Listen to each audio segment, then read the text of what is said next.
Hello everyone, welcome back to the Sadowsky studios in beautiful Markneukirchen, Germany. My name is Nico and I have the pleasure to host another Q&A session with the man himself. Hi Nico, Sadowsky. It's so nice to be back here in Germany at the Sadowsky facility and work with you and be here again. Likewise, it's always a pleasure to have you here and talk about the things that are going on. Absolutely. So we have collected some questions from the community over Instagram the past week, and we got many questions and we selected a bunch of them to ask to Roger today. My pleasure. Shoot. Let's get started. Go. So, first question, will Sadowsky basses ever use glow-in-the-dark side dots like Warwick? Well, glow-in-the-dot side dots or LED side dots are always available with custom shop orders. I don't think they'll be on the regular Metro lines, but they're available on the higher level basis. And maybe one side note why we use it a lot, as we have a lot of dark woods like Rangy, it makes it easier to see as the lumen layers are mostly white, so it would be hard to see on the lighter maple woods. Yes. The next one. How did it feel to have Jason Newsted join your roster in the 90s? Well, that was a big thrill. Jason and I go back 30 years almost together. He even has 30 Sadowsky basses. Oh. And it was a real honor. We had some unique things to address with Jason. Jason used to perspire so much when he performed that he would short out the electronics in his basses just from his perspiration dripping and getting into the pickup routes. So we had to waterproof the instruments with rubber and silicone sealant everywhere where moisture could get possibly in. So that was a real fun challenge to address. He jokingly said in the beginning that he used to put the basses in a tub of salt water, Wow. but that's not true. But he's been a wonderful, wonderful customer and friend over the years. It's just been a pleasure to have him as one of my artists. And now he finally got his signature model as well. Yeah, we did a limited edition signature model. We only did 13 instruments. That's Jason's favorite number, and it sold out in a week. Yeah, I think they turned out very cool. I liked them a lot when I saw them. Thank you. What combination of wood in body and neck is optimal for slap? Well, first let's say you can slap on anything, okay? I mean, look at Verdine White from Earth, Wind and Fire. He plays a rosewood fingerboard PJ, and he slaps just fine. But the recognized ultimate slap sound, of course, is Marcus Miller. And so that combination is a maple fingerboard and a swamp ash body. Personally, I feel the fingerboard makes a bigger difference than the body would.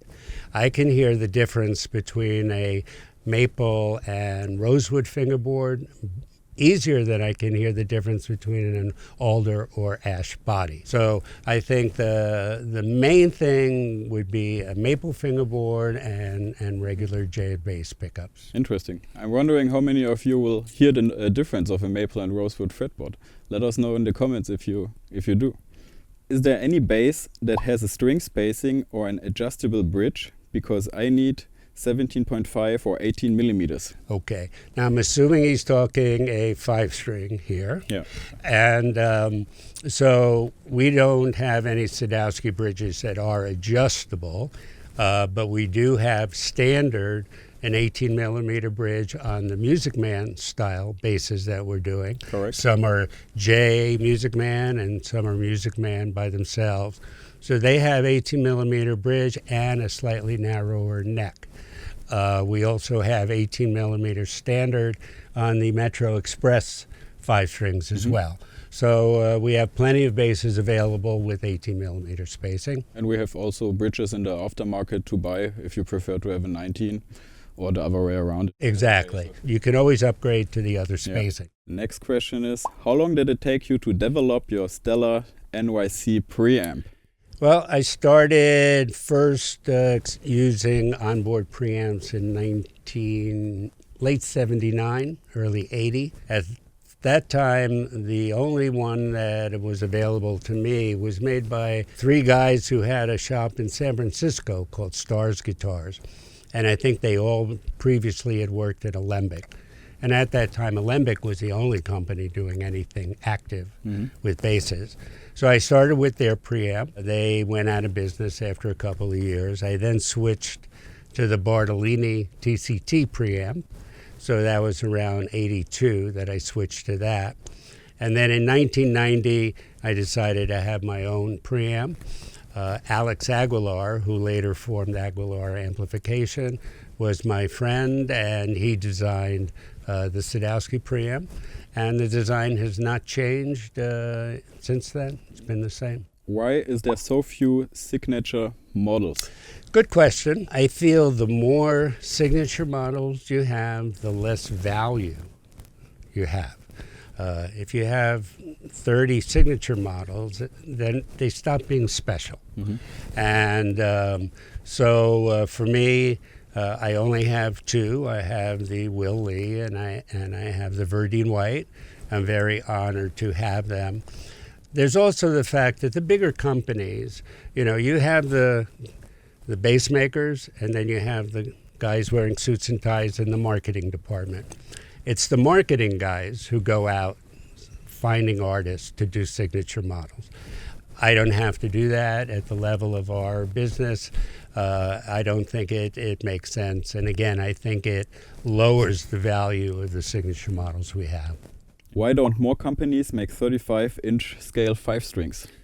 Well, the truth is that most companies do make 35-inch scale lengths. I'm one of the unusual builders staying at 34. People went to 35 right away thinking that it would tighten up the B string, make the B string tighter, because the longer the string length, the tighter the string tension. I never had a problem with not having a tight B string at 34 inches. I also personally like the sound of the G string and the higher register better at 34 than I do at 35. Obviously, I did build a 35 just, for my own research purposes, and I just love 34-inch scale. I'm a beginner and thinking about buying a Sadowsky. What's the best purchase for me? Well, obviously, if you're a beginner, the main issue is your budget.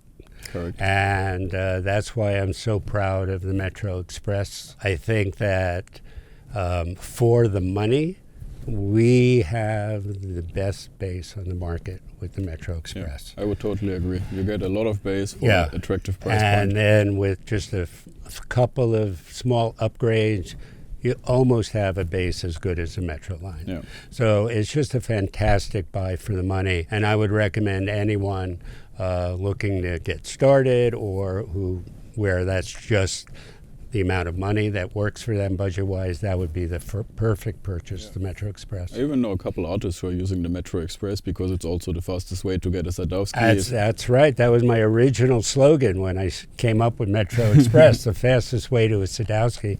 It's also, I have a lot of pro players who bought MetroExpresses for traveling. Yep. So they don't have to worry so much about an instrument getting lost or damaged, flying all over the world. And it performs for them just as well as a Metro line or a custom shop. Totally. Some insight about cheap wood versus expensive wood for bass guitar. Well, first of all, let me say that we never use cheap wood. There's no such thing when it comes to making good instruments where you would use cheap wood. All of our wood is the best we can get, either whether it's the maple for our necks or our body wood. Certainly some woods are more expensive than others because of availability, like swamp ash now has become the most expensive body wood that we're using in the Sadowsky line. But it's not like any of the other woods, alder or okume, are cheap woods. Typically the more expensive woods become the more fancy, highly figured woods, the kind of woods we would use on the tops of a limited edition or a master built or a custom shop. Those woods are expensive, but again, it's because they're rare. Yeah. And but we would never use anything that I would describe as a cheap wood. Yeah, I would like to say the quote we have like in the certificates of authenticity, what you said once, the wood is your foundation, and I totally agree. Right. You need the best material to produce the highest quality basses. Yeah, it's where you have to start. It's all about the wood. What is your favorite wood combination for a bass? Well, because of my history, Nico, most of my early customers, all the studio guys in New York, the session guys, they were already playing Fenders. So, and you couldn't walk into a recording studio with anything but a P bass or a jazz bass back in those days. In fact, the 1980 Union Directory in New York had 2 chapters for bass, acoustic bass and Fender bass, okay? For that reason, I started building in the Fender style of combining maple boards with ash bodies and rosewood boards with alder bodies, because people can hear that difference. So a maple ash bass, again, is brighter and tighter. Rosewood alder bass is sweeter, warmer, a little rounder. Those have been my primary combinations because people are used to those combinations and know that how they sound differently.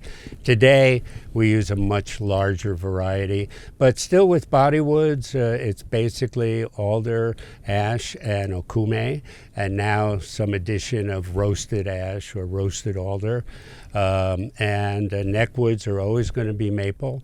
Fingerboards, maple, I mean, we have plain maple, roasted maple, bird's eye maple, flame maple, and I personally, which would be the equivalent of like your custom shop, have 3 or 4 different types of rosewoods plus ebony. But basically, maple with ash and rosewood with alder are my primary wood combinations, and I like to combine ebony boards with okume a lot as well. Yeah, I think they sound very nice too. Yeah.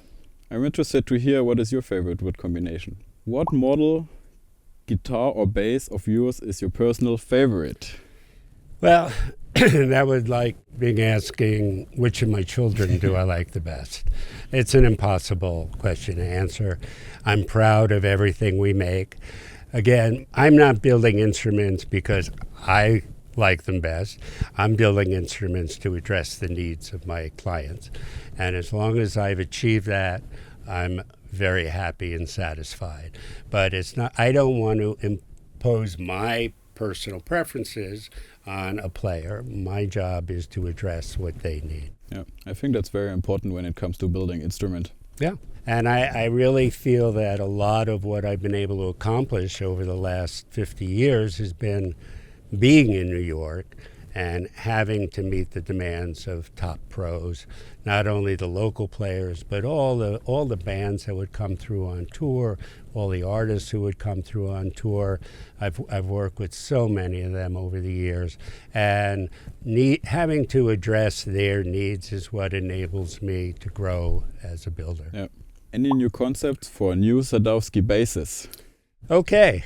One of the advantages of being a smaller company like we are is we don't have the pressure that big companies to always have a new model at the NAMM show, okay?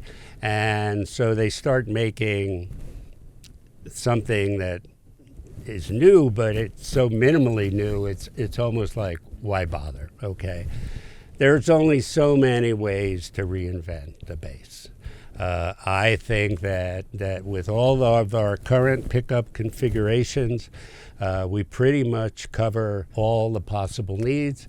We're always going to do little things if they make an important difference. Like, for example, my Super J pickup, which we're going to start using more, is switchable between a Fender jazz bass bridge pickup, 60s or 70s location. We already have our soap bars. We have the PJ. I'm also now combining P pickups with soap bars in the bridge as well. But my philosophy is that I don't want to do different things, new things, just to have something new. It has to be musical. It has to be work in the studio. It has to work live. And so just to make new combinations, just to have something new and different, to me is again, the job of the marketing guys in the suits, and not what we need to do. I hope you guys enjoyed it. Tune in the next time for another Q&A session with Roger. If you already have questions now, you want to ask him in the next video, please put them in the comments below. And feel free to check out our YouTube channel. There are a lot more of cool videos, bass demos, interviews, Q&As, and also on Instagram and Facebook. There's a lot of beautiful content about the basses we produce and the workshop here. We would be happy to see you there. Thanks for all those amazing insights, Roger. It's absolutely my pleasure, and it's good to share those insights with you in terms of what we do in the future together. Yeah, every time we meet, I learn something new. Well, great. Thanks for your time. Thank you, my See you friend. next time. Okay.